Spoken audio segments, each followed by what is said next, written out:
Before we start, be reminded of the following online class rules. You should be in your specific learning space. Wear complete uniform. If not, make sure you are wearing your presentable clothes.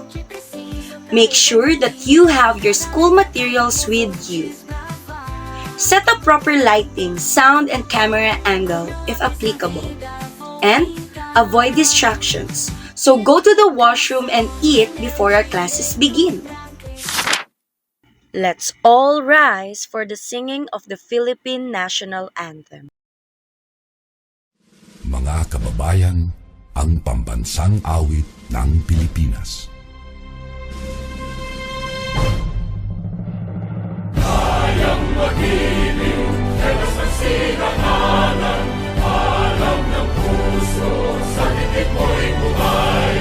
Lupang hinirang, tuyag ka ng magiting, sa mandulupin, di ka pasisingil, sa nagatang tutok sa simoy at sa langit ng bagaw, ay hinatang tulad, awit sa pagkayang minamahal, ang isang ng matawad mo'y tagumpay na nag-iindig, ang bituin at araw niya kailan ang ay di magtitingin.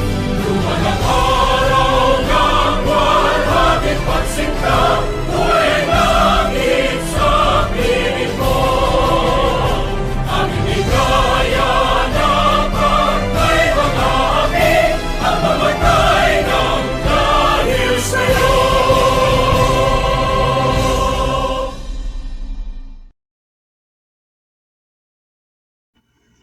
Please remain standing.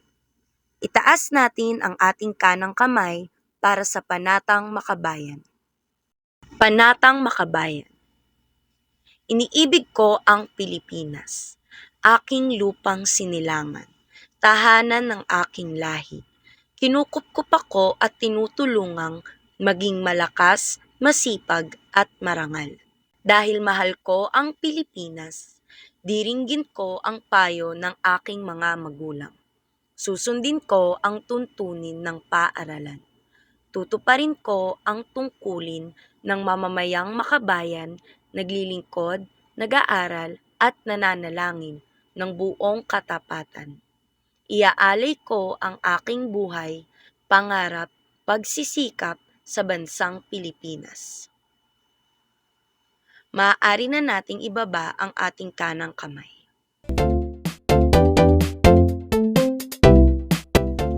Welcome to English 7. A journey through time, tales, and traditions begins now.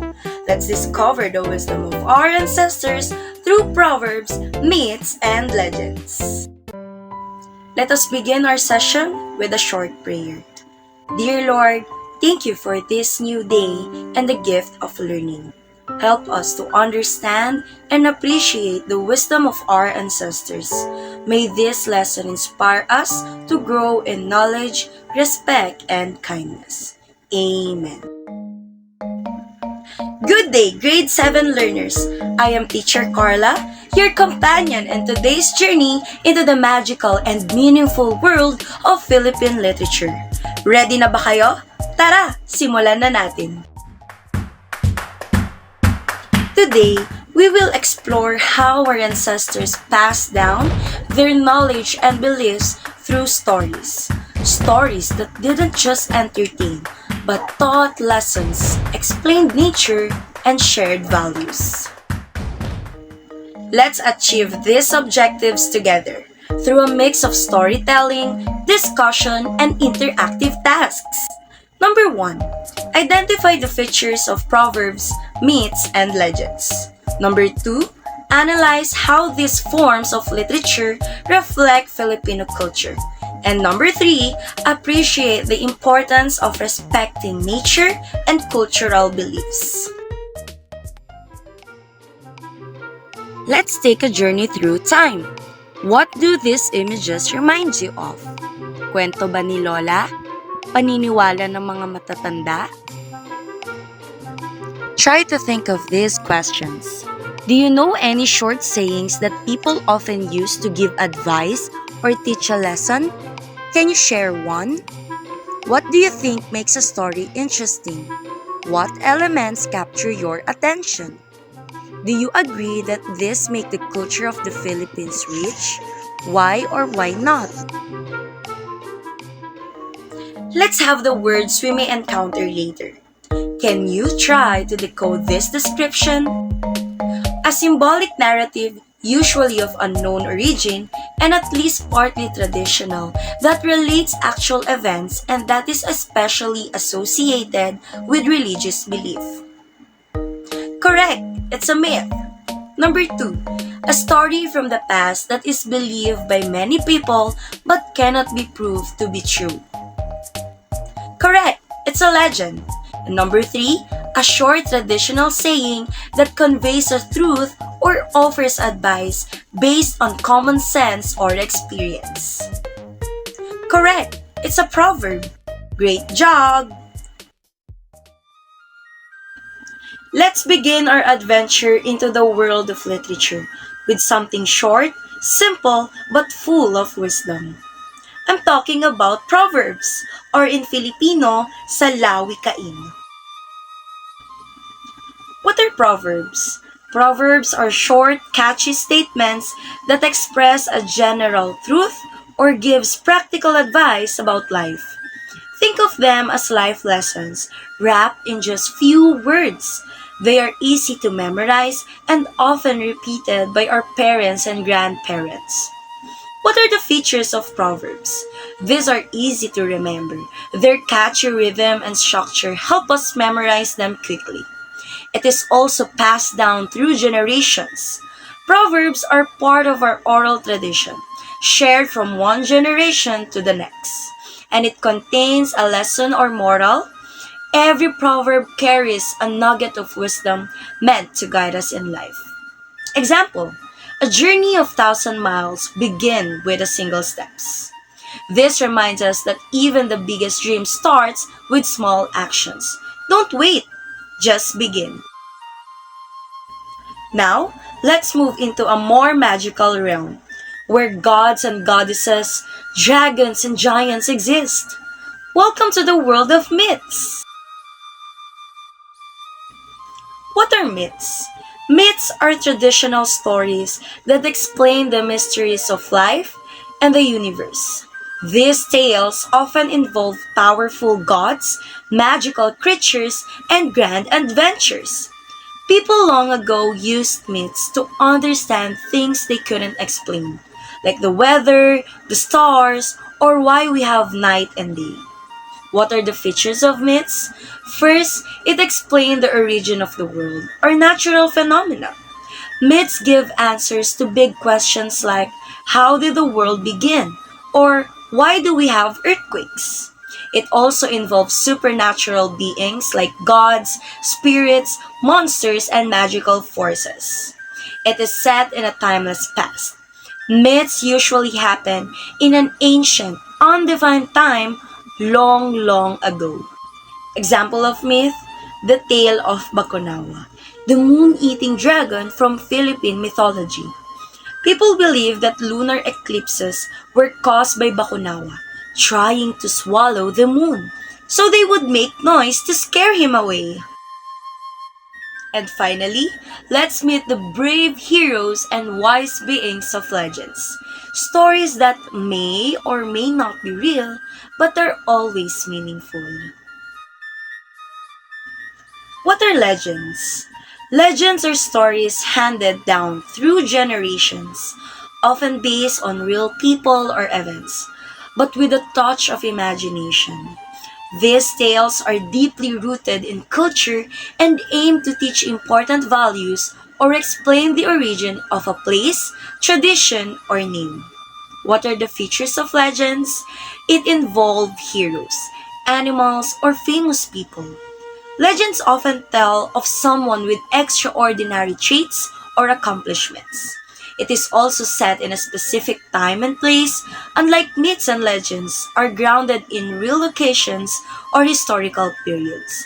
And lastly, it teaches moral or cultural lessons. They promote values like bravery, kindness, or loyalty.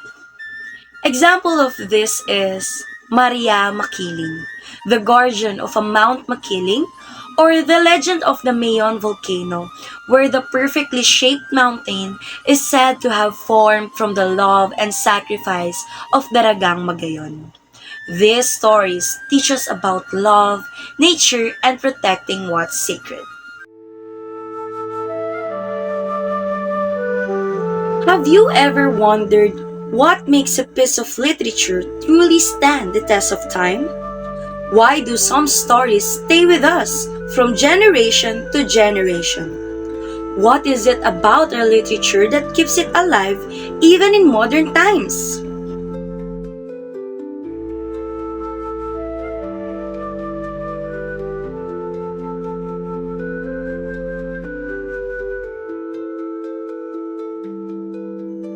Let's start with the first reason our literature remains alive. It's deeply rooted in our indigenous cultures. Pre-colonial stories are deeply embedded in the cultural fabric of indigenous peoples, having passed down orally from one generation to the next. Rooted in animistic beliefs, they often serve as explanations for natural phenomena, such as the changing seasons, the movement of the stars, or the behavior of animals. These stories provide a sense of continuity, preserving the wisdom and knowledge of the ancestors.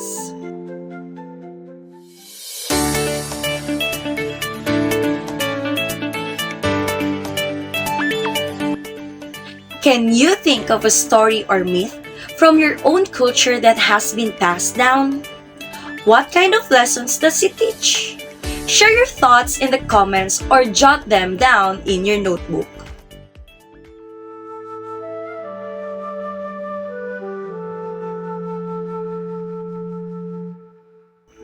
Next, these stories reflect the daily life and values of the people. Imagine you're a child in a village hundreds of years ago. Your parents tell you stories about heroes, wise leaders, and strong communities. What lessons would you take away from those stories? Pre-colonial literature is a reflection of the social, political, and cultural values of the time.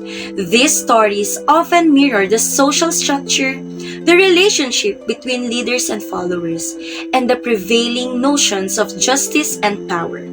By embedding moral lessons in their narratives, these stories teach the younger generation about ideals such as honesty, courage, respect for elders, and loyalty to community.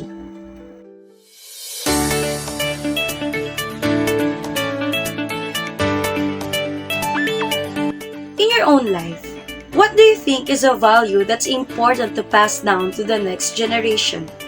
Courage? Honesty? Respect for others? Think about that as we continue.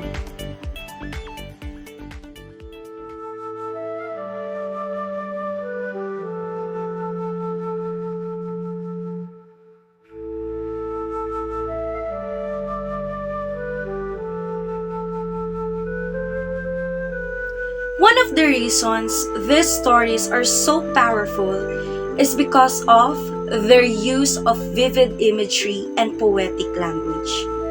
Think of the way a story can paint pictures in your mind, like the sound of a roaring river or the sight of a glowing full moon. Descriptions of natural landscapes, animals, and deities are often rendered in bright, evocative detail. Symbols and metaphors are frequently used, allowing the storyteller to communicate deeper meanings that resonate universally. For instance, the use of light and darkness to represent knowledge and ignorance, or the imagery of the sun to convey the vastness of human experience, is common in many cultures.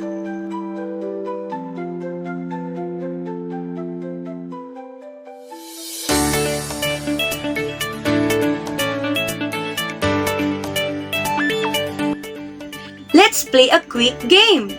I'll describe a scene from a story and I want you to close your eyes and picture it. Ready? Imagine a deep forest, full of towering trees. The air is thick with mist, and you hear the faint sound of a bird calling. In the distance, there's a flash of light. What do you think that light could be? A spirit? A hidden treasure? Write your ideas down!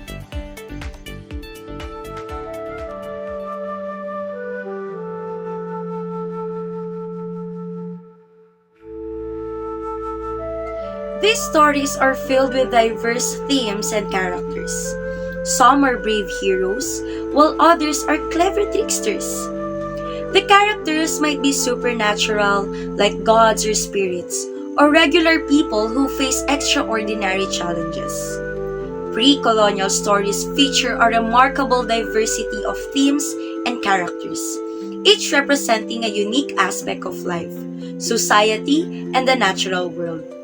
Heroic tales often center on figures who embody ideal traits like bravery, wisdom, or strength, serving as role models for the community. These heroes might embark on quests to defeat monstrous foes, protect their tribe, or bring about justice.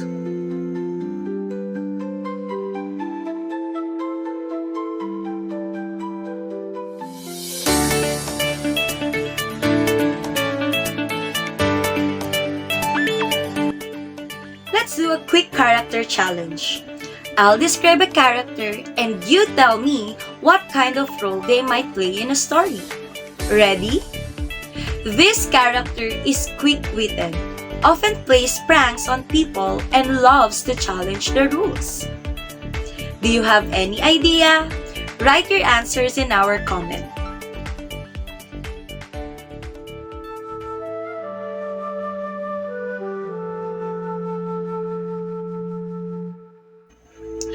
Finally, many pre-colonial stories emphasize the importance of nature and spirituality. They teach us that we're not separate from nature, but part of a bigger interconnected world. One of the most profound elements of pre-colonial stories is their emphasis on the interconnectedness of all things, particularly the relationship between humans, nature, and the spiritual realm. These stories often express the belief that the natural world is not separate from human existence, but rather an integral part of it. The mountains, rivers, and forests are often portrayed as living entities inhabited by spirits that require respect and care.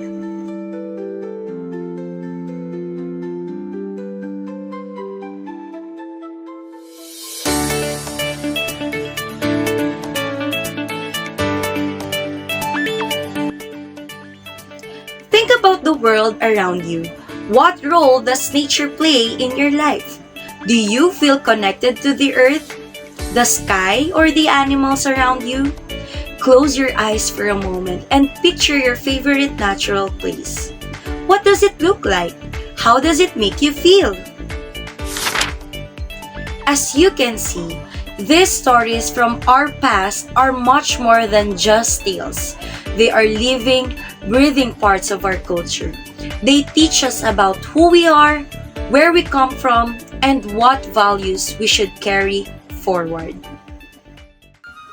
So, whether it's a salawikain passed on by your lola, a mythical tale of dragons and gods, or a legendary hero who shaped our history, our literature reflects our culture, beliefs, and values. And the best part, these stories are not just old, they're still meaningful today. We learn, we dream, and we grow through them. Now, let's hear the story deeply rooted in Filipino folklore. Nuno sa Punso. Listen and reflect as we discover its meaning.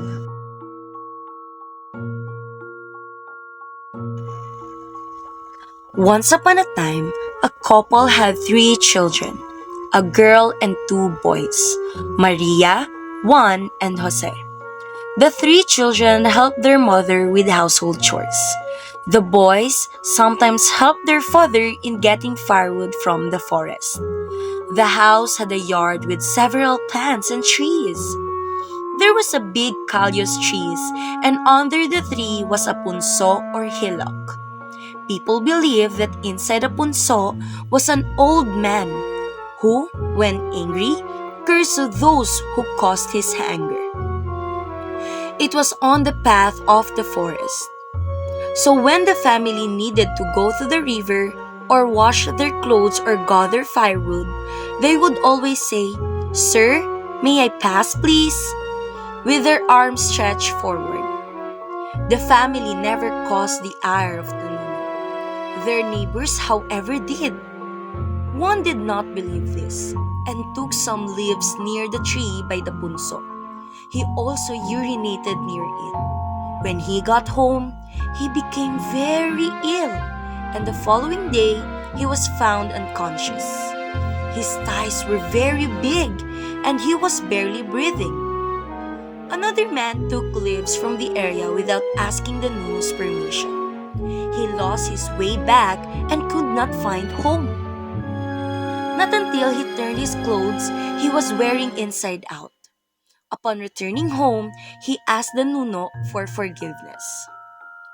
One day, the couple's son Jose went missing. They searched and could not find him. The entire town joined in to help them. They created the procession with lighted candles around the punso. They prayed, led by the elders. After this group prayer, they went back to the couple's house. They saw Jose fast asleep under the stairs. He woke up very thirsty and tired. He related what happened to him. He gathered some alagaw leaves. Jose ran after a firefly. He reached the nearby kalyos tree, and the firefly turned into an old man with flying white hair and a long beard. The man asked him if he wanted to go to a place with toys and food. He went with the old man. They walked together hand in hand to a beautiful field of flowers. The old man took him to a great palace made out of clothes, where Jose ate and ate for days. The old man told him that there were many Nunos sa punso who were sent by Bathala to watch over and protect forest from people and their lack of regard towards the natural world. The people were destroying so many valuable things in the forest. The Nunos were sent to punish those who take thoughtlessly from nature. At this moment, he heard the word "blessing" shouted, and the man took him back to the forest. Jose watched the procession and followed the lights of the candles. His companion told him to rest, and when he awoke, he was back home. Jose lived up to a good old age. He could always hear the exclaimed "blessing" coming from the ground beneath him.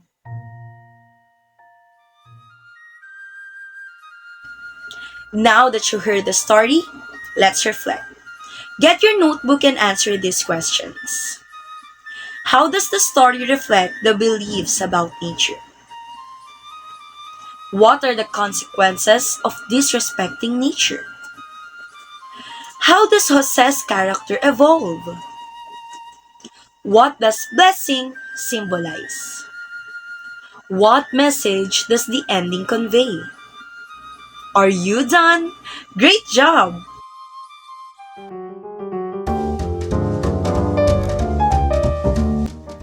Let's unravel the mythical world with your groupmates.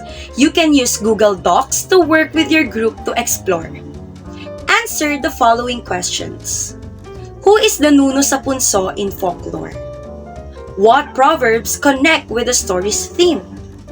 How do these stories shape our identity as Filipinos? Remember, be creative. You can use pictures, quotes, and your own insights.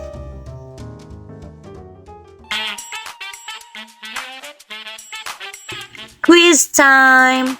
Answer the questions in a clear and concise way. What are the three main literary genres we discussed?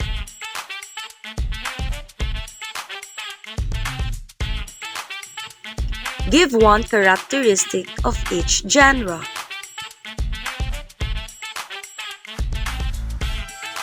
Give an example of each genre we discussed.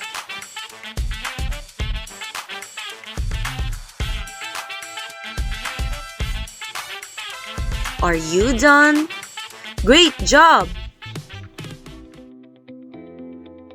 For our next notebook activity, read each statement. Write true if the statement is correct and false if not.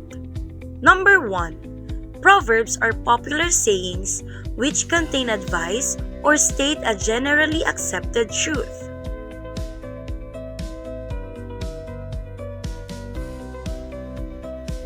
Correct! It's true! Number 2. Early Filipinos enjoyed a high standard of government.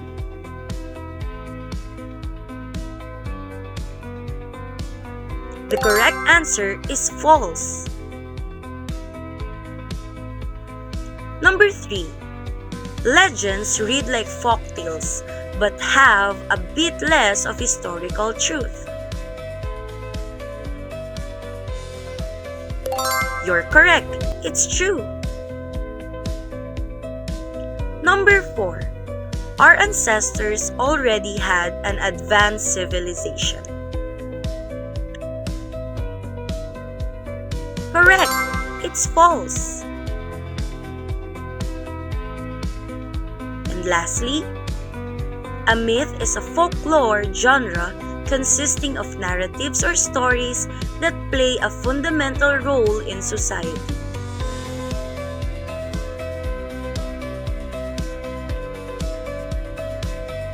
Correct!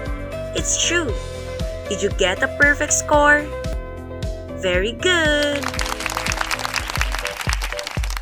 For your assignment, create an infographic that visually compares and contrasts proverbs, myths, and legends. Your infographic should highlight the key features of each, using clear and concise language, engaging visuals, and a visually appealing design. What are the key features to include? First is the origin. Where do they come from? Are they passed down orally or written? Number 2. Purpose. What is their main goal? To entertain, teach, explain, or inspire? Number 3. Characters. Are they real or fictional?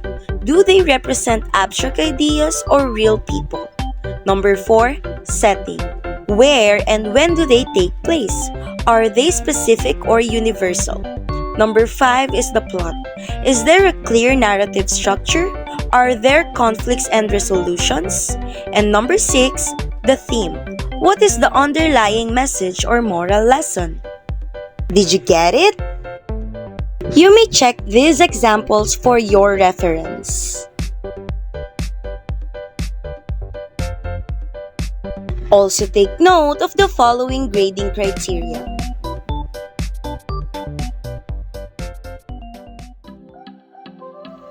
Today, we connected with our past. We learned that stories are not just stories. They are vessels of values, voices of culture, and bridges of wisdom. For our recap, again, Proverbs, short, wise sayings. Myths, explain the unknown. Legends, inspire with truth-like tales. And with that, this has been Teacher Carla, always here to make learning meaningful and magical. Till next time, keep reading, keep discovering.